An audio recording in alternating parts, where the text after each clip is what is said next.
Times with a high of 78. Mike Jackson, WSIC News. Conversations that matter. I gotta tell you, I'm afraid to even think about the next presidential election. Led by you. It's a mockery of American politics. This is WSIC News Talk Now. Well, good afternoon, Lake Norman, and welcome to Town Talk. We're coming to you live from WSIC, the Real Talk Studio, nestled on the banks of beautiful Lake Norman, streaming worldwide from Collooney, Ireland to Tirzah, South Carolina. I'm your host, Bill Russell, President of Lake Norman Chamber of Commerce, the largest chamber of commerce in the Charlotte region. This program is where we discuss topics that are impacting your family, your friends, your neighbors, your business, from my neighborhood to yours. My guests today are Dawn Kaktisis, the Director of Fundraising and Marketing at the Smithville Community Coalition, and Brian Sisson, the co-owner of the Range at Lake Norman, and Douglas Marion, the President of Advanced Wealth Strategies and the 2023 Chairman of the Board of the Lake Norman Chamber of Commerce. You can call us and talk to us at 844-STUDIO-4. That's 844-STUDIO-4. Before we get started, a big shout out to Charlotte Douglas, which has been named the most efficient airport in North America. The most efficient. 30 million people coming through Charlotte. Probably the reason that North Carolina was ranked number one for business just a couple of weeks ago. Wouldn't you agree, Brian? Yeah, definitely. Also, before we get started into the show and I introduce our guests, we have a message from Kim from McConnell's. It says, it appears that Joe Vagnone, who's been boasting he had more callers in last week's Good Morning LKN show, you had more folks who viewed it. You actually beat him. Bill, the producer, you're in the other. Who had more views? Well, it appears she might be correct. According to YouTube, you have 32. Joe Vagnone sits at a solid 30. And we won't talk about Facebook views or the other streaming channels, but on YouTube, I eclipsed him by 2 viewers. That's correct, right? Okay, well, we will not say anything to Joe because he is the king of the radio, and we don't want to displace him, although I think the king was really Elvis. You know, even when he was a little bit obese with his banana sandwiches, he was still the king. So anyway, Dawn, we have you on today. We're going to talk about Leadership Lake Norman, but you're currently on staff with Smithville Coalition. For people who may not be familiar with Smithville, share a little bit. What is Smithville? So Smithville is a community in Cornelius that has been there since the 1880s. So Smithville Park, people may not know, was originally a cotton field. And so the sharecroppers that worked the land that was the cotton field that's Smithville Park now, they were given plots of land as sharecroppers to live near the cotton field. And so the plots of that land was big enough so that they could have a house, a garden, and an animal. And so generationally, that land has been passed down from family to family to family. So the Smithville community has been a critical hub for Cornelius since the 1880s. It really has. You know, a lot of the wealth of Cornelius was built on the backs of the laborers and the workforce at that time that made Cornelius what it is. I love looking back at the old photos of the garden from back in the 70s. You know, the community garden looks one way now, but, you know, years ago back in the 70s, there were some, you know, fantastic residents of Smithville who were planting all over the town of Cornelius. So when you came in, it was really beautiful and lots of flowers. And so Smithville, over the years, they fought for annexation into the town of Cornelius around 1972. They did not get annexed until into the town of Cornelius until 1980. So that meant Smithville, that community, did not have access to municipal services, trash pickup, fire, police, all of that. So you have a community of people that really thrived despite the challenges over decades of time. You know, they were paying taxes living in Cornelius, but weren't getting resources.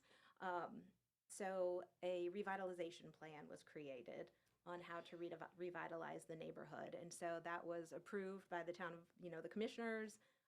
And so we've been moving full steam ahead with the revitalization plan to provide workforce housing in the neighborhood. And we're going to talk a little bit more about Smithville in particular as this hour progresses. But you spoke about wealth. Well, we've got the president of Advanced Wealth Strategies on. Douglas, share a little bit about what your organization does. I mean, share a little bit about Advance. Sure. Advanced Wealth Strategies is an independent financial planning firm here in Cornelius, serving the Charlotte Lake Norman region, although we do have clients in multiple states. We started the firm almost 11 years ago next month, really to be an independent and comprehensive firm that focuses on everything in someone's financial life, whether they're an individual, a family, or a business owner. We cover all the facets of the financial life. That could be investment management, insurance services, tax planning, and estate planning. Brian, you wear a lot of different hats. You do IT and built our first website for the Chamber of Commerce many years ago, but you're the co-owner of the range at Lake Norman, which I think was the first female-owned gun range in all of North Carolina. Is that right? It was. It was one of the first female-owned gun ranges in the United States, actually. Oh, in the United Yes, States. Okay. I think we were the second in the United States. But yeah, we're a local organization. We have two facilities, one here and one down in Ballantyne. And we provide all of your firearms and training needs for self-defense and personal protection. The reason that we're on the show today is because all three of you are graduates of Leadership Lake Norman, which is a program that the Chamber of Commerce puts on. If you live in Mooresville, there is a leadership program that the Mooresville Chamber puts on. If you're from Statesville, the Statesville Chamber of Commerce puts on a leadership program. Most chambers have a leadership program. And I'm not sure that y'all know, the very second day I was employed at the Chamber in 1996, then board chair Scott Lawrence came in and gave me my marching orders of the things he wanted us to accomplish during his year. And one of them was to create a leadership program so that the folks who were going to be running the businesses, were going to be involved in the civic clubs, who were thinking about running for office, could have some experiences about our community. And so he said, start me a leadership program. And so in 1997, we had the very first Leadership Lake Norman program.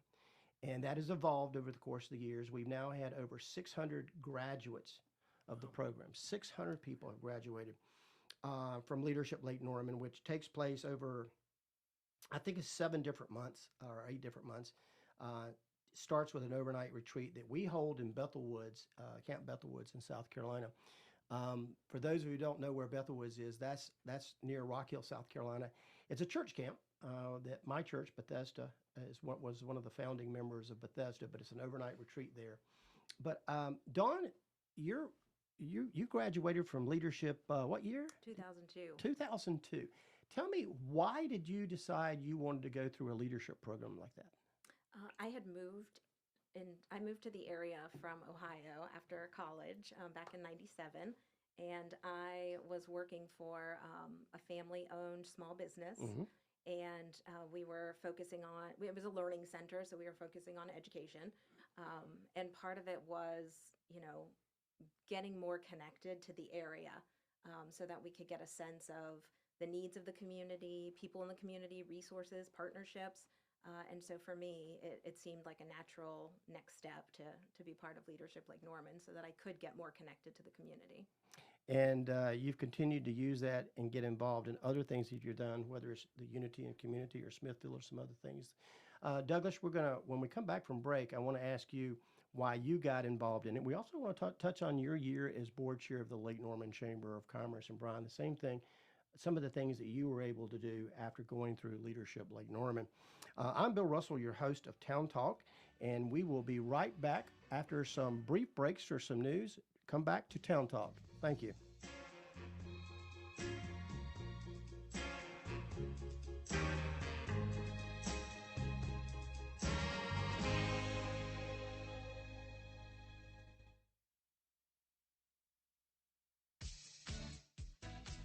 Here is your WSIC community calendar. Less than 30 days until Kane Center for the Arts' first performance of the 2024 fall season lineup. Asheville native. Okay. For those of you who are still out there with us on Facebook and Instagram and Twitter, We are going to continue to stream and talk about some of the things that we're doing. This coming weekend on Friday and Saturday, one of our chamber members, Ed Watkins, is having the C-Pro Celebration right here in Cornelius. Friday, August the 4th, they're going to have a live after 5 o'clock to 9 o'clock, food and beer truck available. Saturday, August 5th, is going to have an ice cream truck, so you can bring out the kiddies to come out and see, and they're going to catch the wave of some of the 2023 C-Pros that's coming in. That's Ed Watkins Marine right here on Catawba Avenue in Cornelius. Last night, the Lake Norman Chamber of Commerce, we had a celebration marking 20 years of business for Joe Carbon and Terry Carbon with good old-fashioned auto care. Joe's been a backbone of our small business community for some time. And he and his wife and some volunteers actually started HOT many, many years ago, which was helping others help themselves. And basically it was a jobs program where he got folks back on their feet. And one of those individuals was actually Jack Stevens, who worked at the Chamber of Commerce for, I think, 11 years, came out of that HOT program. You were there last night. What did you think about last night's program? I was a few minutes late and walked into a packed room in the Wendy Marion conference room. There were a ton of people there. But it's great for Joe and Terry. They've been a staple in the community, and specifically with the chamber and local networks. They do anything they can to help others out. Tomorrow morning, the Chamber of Commerce has a coffee connection. It's going to be at the Silver Waterford in Huntersville. That's Thursday, 8:30 to 10 o'clock in the morning, but we're going to have a coffee connection that is part of our Huntersville connection. It's a chance for us to network and get together. Networking is a big component of what the Chamber of Commerce does. Brian, you've been to a lot of networking events that we've had over the years. Yes, continuously for many years. For those of you who are streaming, we're fixing to go back live on Town Talk. Stay with us.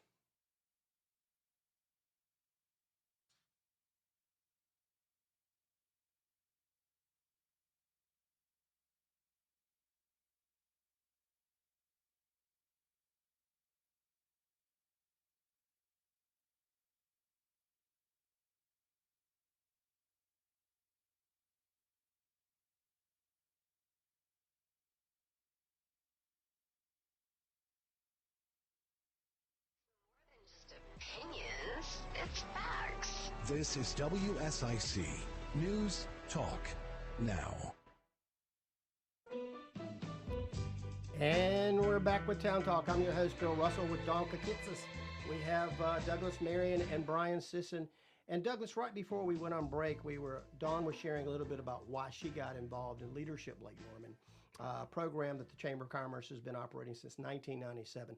Why did you go through Leadership Lake Norman?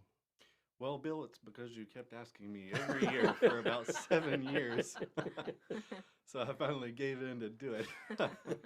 But no, the real reason was just to learn more about the community. I grew up in States Vegas, right up the road on 77 in Statesville. And, growing up around the Lake Norman region, I learned a lot about it, knew a lot about the community. I knew a lot about the program when we were going through the sort of the tips, tricks, and topics of conversation and all the statistics and facts around Lake Norman itself and the community. But I did not know as much about the municipality things, visiting the water treatment plant, going to several of the big manufacturing firms in the area, participating in the town hall events, things like that. I got a lot out of that for sure. But it's also just a great way to meet people, to build connections with the group that you're in, trying to figure out what your class project's going to be. So yeah, I was very excited to be a part of it, and glad that I went through it again. And how did that parlay into your career? How has that helped you in what you do in business, or even with the Chamber of Commerce? Well, it's helped dramatically to know how things operate. So, for example, going through the municipality workshop and learning how those things work, I'm now building another building and having to work through the town and get approvals and pre-development and all that kind of stuff too. So it works not only in my current business, it also works in other business endeavors as well. Again, if you're listening to us, whether you're in Mooresville, Statesville, or Atlanta, Georgia, chances are your Chamber of Commerce is running a leadership program, and you should look into it because it is a fantastic program that our Chambers of Commerce run. Brian, you went through several years ago. Your wife went through before you did, I think, actually. Your son and daughter both went through the junior programs. We'll talk about that in just a minute. I think by the time, though, you went through leadership, Lake Norman, you had already served as Mayor Pro Tem of Huntersville 3 times, had you not? 2 times as Two Mayor Pro times? Tem, 2 times as a commissioner. So yeah, it was kind of backwards, but then again, I generally tend to do things backwards, so it doesn't really matter.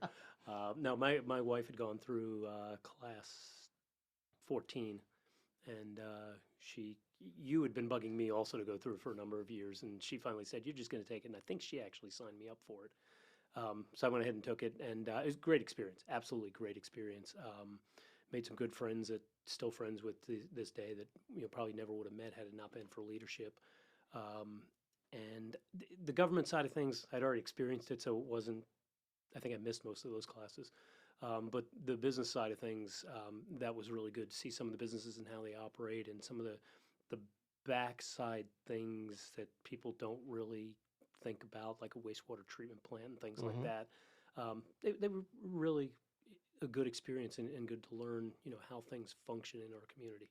And Douglas touched on one of the things that we asked the adult class to do is put together a class project, and it has to be some project that they all can work on together. And the class project for Tricia, your wife, was creating a junior version of the adult program. So the premise is students that are rising high school juniors, any of our Lake Norman high schools, so whether it's in Cornelius, Davidson, Huntersville, Mooresville, any of our Lake Norman high schools, or homeschooled. They don't actually have to go to a public school or a private school. They could be homeschooled. But a rising junior can go through this program. It's a little bit shorter, probably not as intense as the adult version, but they go through a similar thing. They have a retreat. Now, ours is an overnight retreat. The adult is an overnight retreat at Bethel Woods. They do an in-town retreat that's held at Rural Hill. But it's very similar in nature, and both your son and your daughter went through the program. Can you share any of what they said about it? Yeah, my daughter loved it. But I actually have to correct you. My son didn't go through it. He went through the adult program. You rejected my son going through the junior leadership program. I think it was you personally that rejected him. But anyway, he did wind up going through the adult leadership program. But my daughter went through it, and she loved it. Once again, she made friends with people that she's still friends with to this day. And she said it was just a fabulous experience, learning things that other kids that are going to school in this area just are not going to learn because they're not going through junior leadership Lake Norman. There is a criteria. You have to have, I think, a 3.4. Don't go into the details. GPR. Sam might be listening. No, I'm not going to talk about anything about your son, but there is a criteria. They also have a write an essay about why, what their community means to them and that type of thing. But do you remember what your class project was? We did an island cleanup. You were John Hetwer's class. I was. I was in with John Hetwer. That was the most extroverted class I think we had. And I can remember at Bethel Woods at the retreat when they did Myers-Briggs, I believe, personality assessments, and it was, how are you going to plan, let's plan a trip. And you've got, the one group that's like, here's what time we're going to leave, here's where we're going, here's how we're doing it. And the other, John Hetwer's group, was like, maybe we'll take a motorcycle trip, maybe we'll, it was just fly by the seat of their pants. So yes, and it's interesting because I think that's such a critical point about community and friendships and the evolution of that, because I think, John Hetwer, his son and my son played baseball together. Oh, really? Or Ned Fleming was in my group. And so Anthony Roberts, I believe, was in that class. And Ned and his wife gave us travel advice when we went to Italy and ended up, following a lot of their recommendations. And I know Courtney Wolfram was in my group, and she has smallmouth marketing. And I've reached out to her for various things in the past. So it really has been a source of, information, resources, friendships, that have lasted. I mean, like I said, I did that in 2002. So I've been able to see a lot of those leaders lean into the spaces that are appropriate for their skill set and their leadership, which has also been fantastic. Brian, and I've told you this, we asked the students after they go through junior leadership Lake Norman what they enjoy most. and invariably going down to the hospital and seeing the helicopters and getting on the helicopter. They don't actually go on the helicopter, but they can see it and get inside and tour the hospital and meeting with those. So Healthcare Day is always very special, but they always enjoy going down the range at Lake Norman and meeting with Brian and hearing some of the things about you as a small business, because we talk about it. The code that was in place at the time and the struggles you had to open the business there in Cornelius. And what was the number one thing that you guys fought? It wasn't how loud the guns are going to be or the fact that there's going to be guns in Cornelius stored. What was the issue that you had the hardest time with? It was just ridiculous. We spent so much time, money, and effort on making our building so quiet that you couldn't hear the guns firing outside the building. And we go before the town board, and they're great with everything, but the color of the building. Thank you, Karen Floyd. We had to change the color by 2 tones to get it approved. It's amazing. But hearing, again, those students hearing what a small business owner has to do to be in compliance sometimes.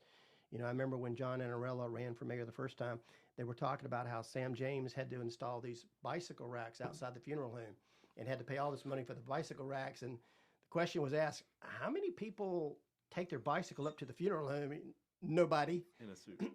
No, nobody. And then there was the shrubs have to be so high. And, they said, well, they'll grow. I mean, they'll get there. But sometimes it's the codes we put into place that really hamper small business. You ready for it, Douglas? Douglas, do you have a favorite experience of Leadership Lake Norman that you went through? Favorite experience. I don't know. I liked all of them, really. Like you talked about seeing the helicopters. We went to the fire department, gotten all the fire trucks, things like that. I'd never been inside of a fire truck before. Or I don't think I've ever been inside of a helicopter before either. So seeing some of that stuff was really cool. The water treatment plant sounds gross. It is gross, but it really is a feat of engineering where they put that stuff together that, you go home and wash your dishes and run your wash machine and flush the toilet. You don't really know. It just magically goes away. But there really is an enormous facility, numerous facilities, in fact. But seeing how all that worked was pretty neat. You just might have to hold your nose a little bit. Information about Leadership Lake Norman and Junior Leadership Lake Norman is on the Chamber's website at lakenormanchamber.org. Or we can send you a brochure on the program if you're interested. The application deadline for the adults is Friday, September the 8th, and the application deadline for the students is September 15th. Again, both the adult and Junior Leadership Lake Norman is on the website. Dawn, is there a favorite experience that you have of leadership? I think for me, it was, I can remember being in the church and talking about the history of the church and the stone wall. That was Hopewell, right? Yes. Yep. And so I can remember learning just where people were allowed to sit in the church and who sat in the balcony and who was able to sit down below. And part of that was, and I've said this to other people, many people who are transplants to this area don't get the experience of school field trips because they didn't grow up here. And so I think leadership provides that all those field trips that elementary school kids take, that they learn about the history of their area. Well, you don't get to do that when you move here in your 20s or 30s. And so Leadership Lake Norman provided that, all those local field trips of treatment plants and history and education. You get that as an adult where it connects you deeper to your community in a way that you understand the infrastructure and the history. So I think for me, the history aspect of it was critical and helpful. That's a great way to put it. It's been fascinating. Again, over 600 people have come through the Leadership Lake Norman program, and a program that was started in 1997. When we come back, Dawn, we're going to talk about Smithville in particular and some of the things that your organization's doing. Please come back and join us for Town Talk right here on WSIC.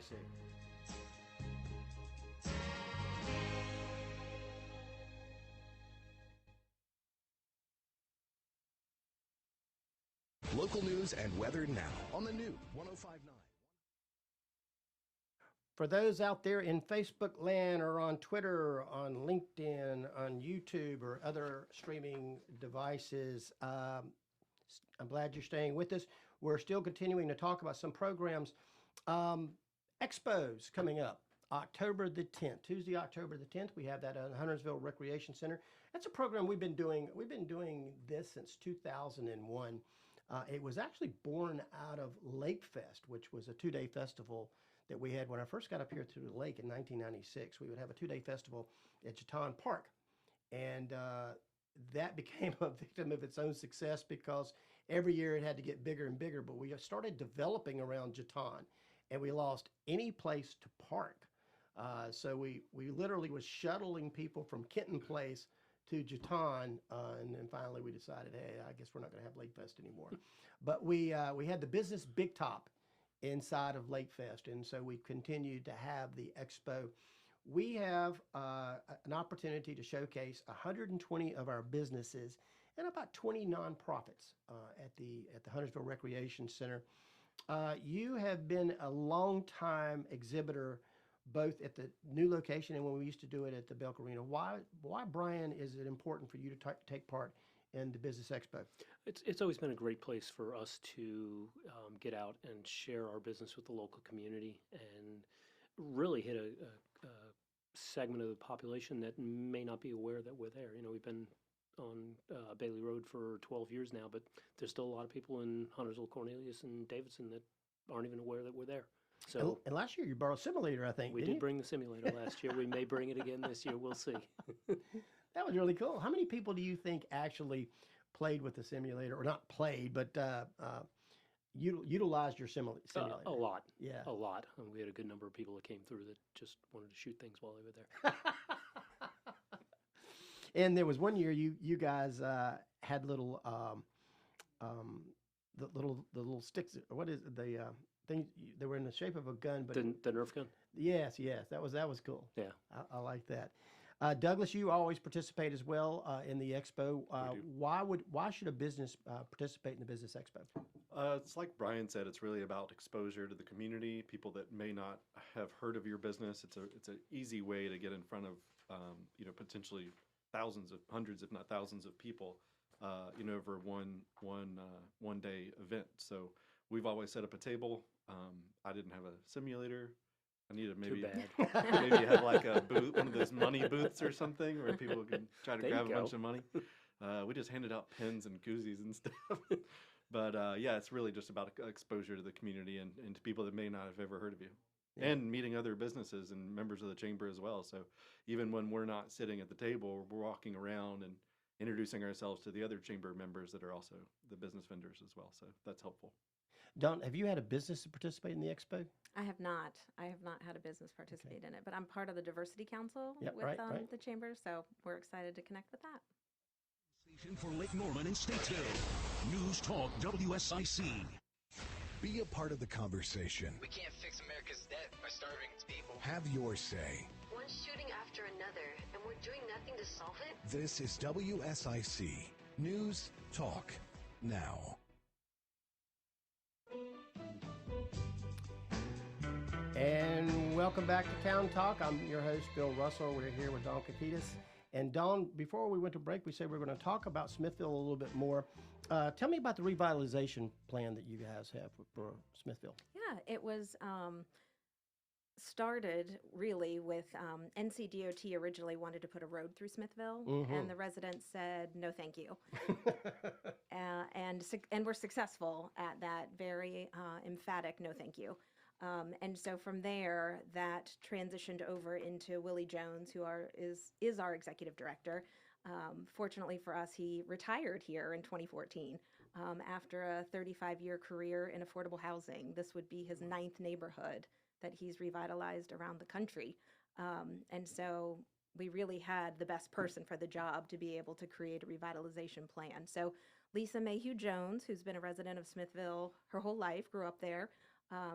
She was advocating for resources for the community, and the community felt that she really should be a leader of all of those efforts. So between Lisa and Willie getting together, and John Quinn was in the mix as well at some point, they crafted the revitalization plan. And that was, how can we provide the infrastructure this community needs How can we create a community that is vibrant? How can we also preserve the history of the architecture? And so this plan was really crafted out of feedback from the community. And that's where all of it started. And then Willie built on the feedback from the community in order to put the revitalization plan together, and the infrastructure, and then presented that to the community, and then presented that to the town. Dawn, just last night we had a National Night Out in Cornelius, which is our police and fire being able to engage with the families that live here. During COVID and right before we were beginning to see some social unrest in our community, not in our community, but across the country, protests and riots breaking out across the country on a lot of different various things.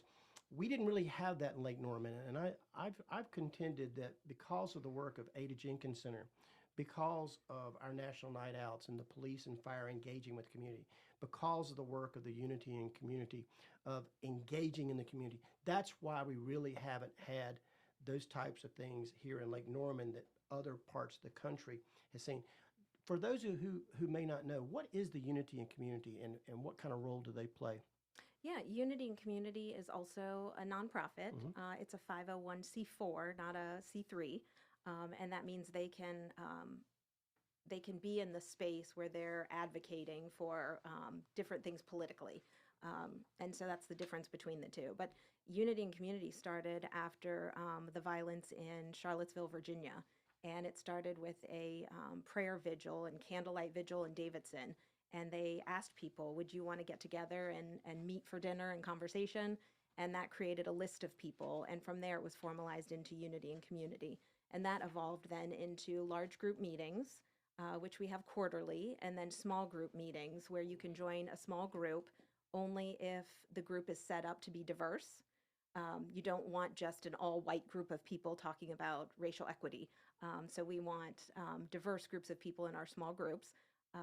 And from there, then it's just grown tremendously with advocating for and challenging the community on the Confederate monument that's in Cornelius, as well as, they just had a faith conversation for the large group session last Saturday. I served on the board of directors for 2 years with Unity and Community. So I think it's a critical. I think it's a critical space in which people can safely have the conversations about what's impacting them. So those conversations were being had during those times of unrest around the country. They were providing spaces for those conversations to happen. Douglas, we've had kind of a nice stretch of the market doing really, really well, but there's a lot of perceptions that the market and the economy are tied together, and that's not necessarily so. I mean, we could be suffering a little bit from some recessionary, inflationary issues, but the stock market's still doing quite well. Tell us about what's going on with the market. It's a bit of a loaded question, but the short answer is yes. The economy can be doing one thing while the stock market does something else, but it also depends on if you're looking at it in the short term versus the long term. So if you say the market's had a really good run. If you look over the last 6 months, that might be true. If you look over the last 2 years, it may not be true. The market's actually down. So if you look over the last decade, we had one of the biggest bull runs in market history, really from 2010, 12 to 2020, 22.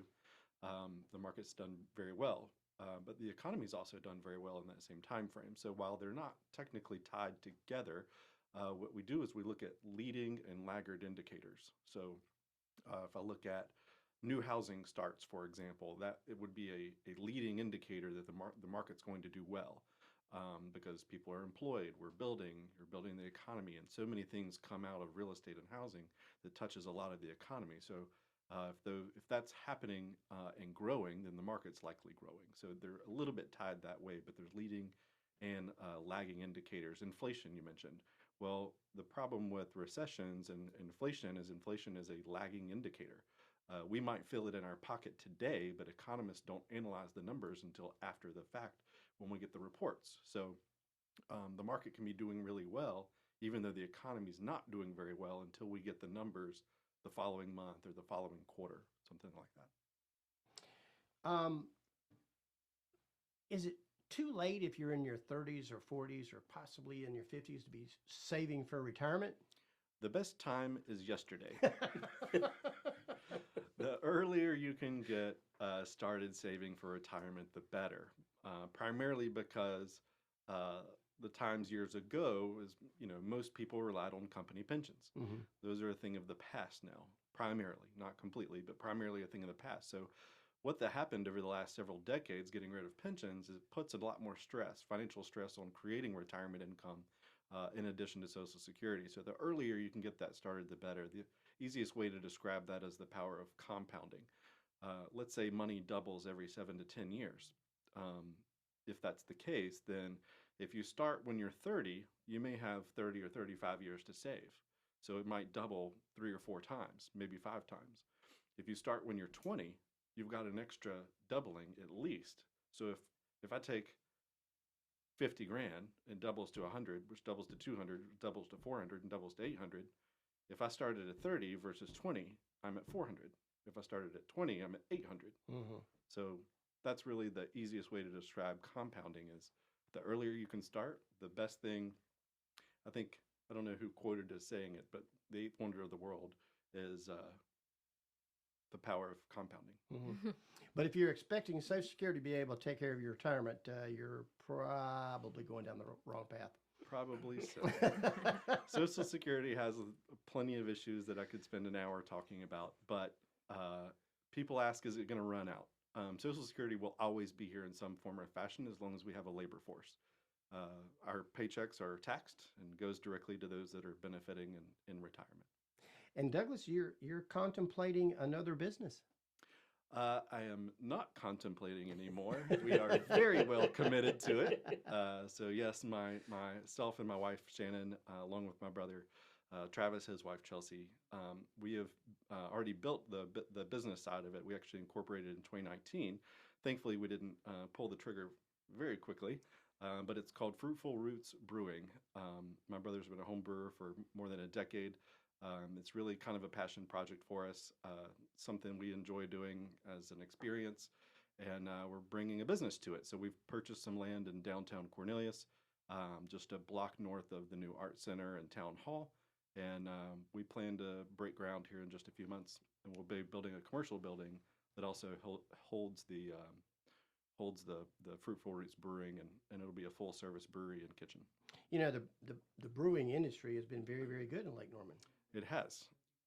It's kind of like people ask us, are you concerned with Old Mecklenburg Brewery coming in across the street, for example, or Barley Market being right there, all the bottle shops and breweries, and in all reality, it's kind of like, why does all of the car dealerships end up in the same side of town? Why does Home Depot and Lowe's always build across the street from each other? So it's really complementary, and what you'll find if you ever explore some of the brewing industry is it's a very wide open network. Everyone wants to help each other, and rising tide lifts all boats. Brian, I got to ask you a question. Okay, state law currently allows people 21 and older to carry a concealed handgun if they first obtain a permit from the sheriff's office. And there's House Bill 189, and it would lower the age which concealed carry is allowed to carry to 18. Is that bill still before the legislature, or has 189 been approved? I think 189's been. I think it's stalled. I don't think it's. I think it's kind of been put away for a little while. Well, then a short answer. If I have a permit to carry a gun, say in South Carolina or Virginia, does that authorize me to carry a gun in North Carolina? South Carolina, Virginia, yes, they are reciprocal with North Carolina. North Carolina is reciprocal with about 37 different states. Okay. So, you can pick the 13 states that it's not reciprocal with probably pretty easily. And we're going to ask you some more questions as it relates to the range at Lake Norman, and when we come back, and we also, again, talk about some of the things related to leadership at Lake Norman. I'm your host, Bill Russell, from the Lake Norman Chamber of Commerce, with Brian Sisson, the range at Lake Norman. We have Dawn Kaktisis from Smithville Coalition, and Douglas Marion with Advanced Wealth Strategies. Please come back and join us on Town Talk after a break for some news.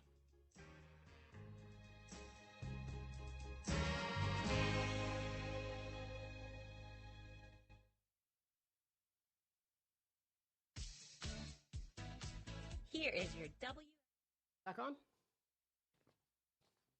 All right, for those of you still streaming out there in our social media land, thank you for staying with us. A couple of more Chamber of Commerce events that we got coming up. Tuesday, August the 8th, 8 o'clock to 10 o'clock, we have our WINS networking meeting. It's going to be held at Brick Road, 19725 Oak Street here in Cornelius, which is a chance to network with women from Huntersville, Mooresville, and beyond. This month's speaker is Lisa Bass with Legal Shield. Dawn, do you attend some of our WINS meetings? I do, actually.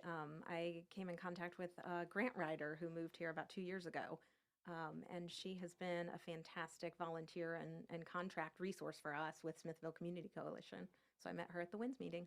Why should a female business executive attend, say, the WINS meeting? I would say I'm going to broaden the lens on that and say women in the area come to the meetings. Sometimes moms need to get out of the house and engage in the community in a different way. And the WINS meeting is very welcoming. It's also a way, I mean, I'm a nonprofit, right? So if anyone wants to donate anything, I am going to ask you for that when I'm at the WINS meeting. So, but part of it, again, it goes back to connections. I met one woman had a new photography business that moved to the area. She lost everything in California during the pandemic because she was photographing weddings.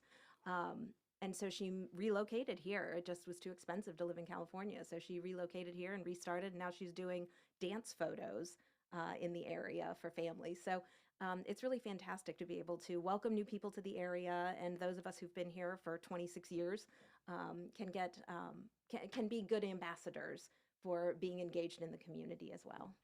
And Brian, that doesn't mean that you cannot attend a WINS meeting. I understand that. I've been to them. We welcome you, Brian. Males can certainly attend our WINS meetings. They're primarily for females, usually female speakers, not always, but mostly female speakers and mostly female topics. But WINS is coming Tuesday, 8 o'clock to 10 o'clock, August the 8th. On Wednesday the 9th, while we're doing this show here from 4 to 5:30, we're going to have a more membership orientation for our new and existing members. Last year, Douglas, we signed over 200 new members during the course of the year. But Douglas Marion is actually going to be there for me because we're going to be doing our town talk. That takes place at the Lake Norman Chamber of Commerce, and it is a chance for you to find out how to get the maximum advantage out of your membership. So please come out to the new member orientation. We'll be right back. Monitoring app today. Visit gbenergy.com or drop by 128 Intercraft Drive, Statesville. G&B Energy. Conversations that matter. I gotta tell you, I'm afraid to even think about the next presidential election. Led by you. It's a mockery of American politics. This is WSIC News Talk Now. Welcome back to Town Talk. I'm your host, Bill Russell, Dawn Kaktisis, Douglas Marion, and Brian Sisson here. We've been talking about leadership at Lake Norman, Smithville, Advanced Wealth Strategies, and the range at Lake Norman. Got to go back at you. Can anybody have a gun in their car, Brian? Well, saying anyone is a really broad, really broad group of people. But yes, any legal gun owner, as long as you don't have a felony or something like that in your past. Correct. Criminal background, something Correct. along those Yes. lines. Yes. Yeah, you can have it in your car. If you're a concealed carry permit holder, you can have it concealed. If you're not a concealed carry permit holder, it must be in plain view. Right. Or it must be out of your reach. Brian, you are the former mayor pro tem, town of Huntersville. I think you served 4 times? 8 years. We have a rodeo down there now. We have 17 people running for town board. We have 3 people running for mayor. Your impression of what's going on in Huntersville? I'm glad I live in Cornelius. It's going to be interesting. I mean, it's a whole mix of people that are running down there, all different political affiliations and ideologies. I have a word for what it's going to be, but I probably shouldn't say it over the radio.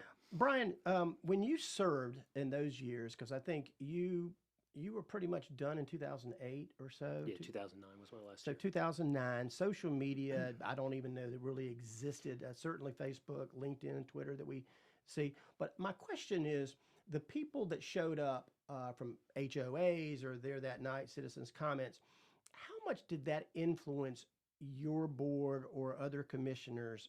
Did that really weigh in on what you were doing that night? It depended on what the issue was and how much turnout came out for something. I mean, we had some issues that we got a lot of turnout for, and yes, it plays into your decision-making process. But the thing people don't understand is with elected officials, you're receiving so much information behind the scenes that nobody else is aware of.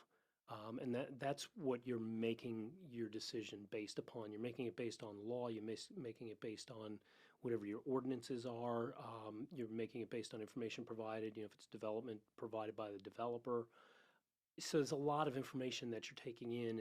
And when the citizens come out and speak, typically, I've told the commissioners in Huntersville with the last controversial project, I said, regardless of what decision you make, you have 5% of the people that love you, 5% of the people that hate you, and 90% that really just don't give they don't care.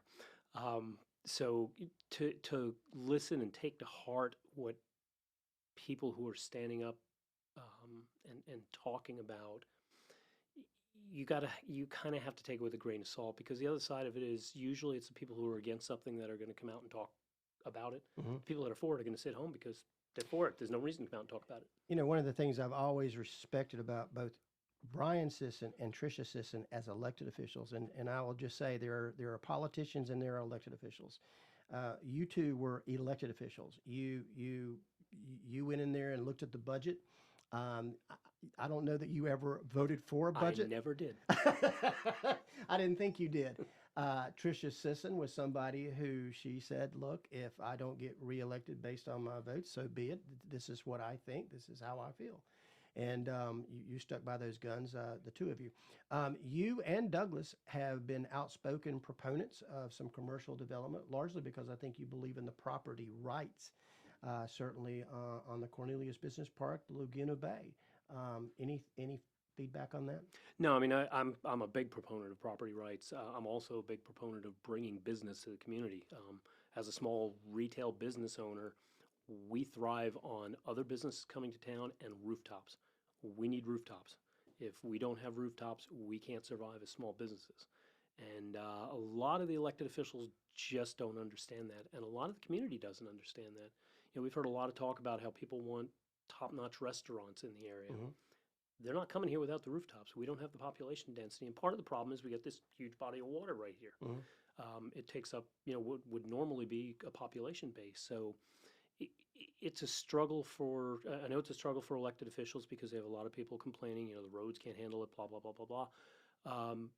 But it's a struggle for us as small business owners too, because we need more population here to make our businesses as successful as we want them to be. Douglas, I was reading something the other day, Business Day, Cornelius Today, talked about one of the projects, and I saw somebody wrote, well, the citizens are upset against this. Why is the Chamber of Commerce so for it? If the citizens are against it. Well, I wanted to type, but I didn't, that we're the Chamber of Commerce, not the Chamber of Citizens. We represent business. I mean, and our number one goal is to strengthen the businesses that are here, but also to bring jobs here so people don't have to drive to Charlotte for their jobs. That was the one thing in 1996. Most people had to drive to Charlotte for their jobs, clogging I-77. So we're trying to build schools closer to where the kids are. We're trying to bring jobs closer to where the people live. You too have been a very outspoken spokesperson for development when it makes sense. When it makes sense, yes. So while the chamber is, I'll speak on behalf of the chamber a little bit, but also me personally, people can complain about traffic or things like that, but what a lot of people don't realize is traffic primarily is an NCDOT problem. It's not a Cornelius or Huntersville or Davidson or Mooresville problem. What a lot of people don't know, I call them keyboard warriors, there are a ton of road projects that are already approved on the slate to widen our streets, specifically West Catawba Avenue, Statesville Road, Highway 115, Highway 73. So a lot of the roads that people complain about have already been approved years ago. Many of which were already going to be done in 2020 and 2021 and 2022. Then COVID happened, and NCDOT said, well, now we don't have funding because we're not getting gas taxes. So a lot of those projects that would have been the best time in the world to pave when no one was driving got delayed. So when people complain about traffic and that sort of thing, I agree with you. I don't like sitting in traffic just like anyone else, but I agree with Brian. From a business standpoint, we need as many people as possible. And if they're bringing in good jobs, good high-paying jobs, then it's going to overall help the small business community. So from a chamber standpoint, and even my personal standpoint, is if something makes sense and is not going to generate more traffic, I would alternatively go to those same people and say, if you put in a fast food restaurant here rather than the commercial business park, that's going to generate loads more traffic than a neighborhood or a retail restaurants, things like that. So I heard other people talk about Chick-fil-A and Starbucks on West Catawba Avenue generate 10 times more traffic than a townhome community does. Yeah. So I mean, you just have to take a step back from the density and the traffic problem and say what's going to make the most sense here for the best use of this land. We talk about traffic congestion and we talk about development, but another issue that's something that we've got to get our hands around as business leaders and community leaders is affordable housing. We've literally got people that serve our community as teachers, as fire, police, that can't even afford to live in the community they serve. Dawn, you guys are working on issues related to affordable housing. Can you speak to that? Yeah, the revitalization plan was set up to create a better quality of life, primarily for residents in Smithville. So when we look at housing opportunities for, the single-family homes and townhomes and rental units that will be building in Smithville, those will be accessible to Smithville residents first. And then the second tier of the lottery for housing will be residents of Smithville. Heirs of Smithville. And then the third will be Town of Cornelius employees. And then the fourth lottery will be for first responders and CMS employees, so that our public servants will be able to live and work in Cornelius. We've got about 2 minutes left before we go off. Again, we've been talking about a variety of issues, everything from talking about gun ownership to affordable housing, also the Leadership Lake Norman program. That's what we started off talking about. If you're in a community, whether it's Statesville, Mooresville, anywhere in Lake Norman, your Chamber of Commerce, chances are running a leadership program. You can find information about Leadership Lake Norman, which is a program that we run as a Chamber of Commerce. The Lake Norman Chamber is a chamber that serves about 850 members, primarily in Cornelius, Davidson, Huntersville, Mooresville, Denver. Been around for 35 years, and Leadership Lake Norman is a program that we started in 1997. We've got a couple of programs coming up next week, or August the 10th. We have a quarterly nonprofit roundtable, and you were talking about that a little while ago. It's going to be held at Homewood Suites. If you're a Lake Norman nonprofit, if you serve on the board of directors or you're the exec of a nonprofit, come on out. We're going to be at the Homewood Suites in Davidson, and it's a chance for these regional nonprofits to go around the room and share a little bit about what they do and any kind of projects that they have coming up in the next quarter. We started that about 10 years ago because we actually had 3 gala events in one weekend, and we don't need to be usurping each other's events. And on Friday, August the 11th, we have a seminar that is unlocking business growth with content creation using radio and social media that our partners here at WSIC is going to be putting together. So Justin is going to be there, which Bill's in the other room. Earlier, we were listening to Justin talk about bashing baseball. I don't really know what that's about, but we're going to have to talk about station owner about that. But anyway, Lord help 'em. Shout out real quickly to Big Day at the Lake. Just a couple of weeks ago, raised $143,761. It was the most ever for Big Brothers and Big Sisters. We had 90 kids there, littles. That's the most since COVID. You guys have been very avid supporters of that program. I want to remind everybody, if it's Wednesday afternoon, we're talking about our towns on Town Talk, WSIC. We'll see you next week.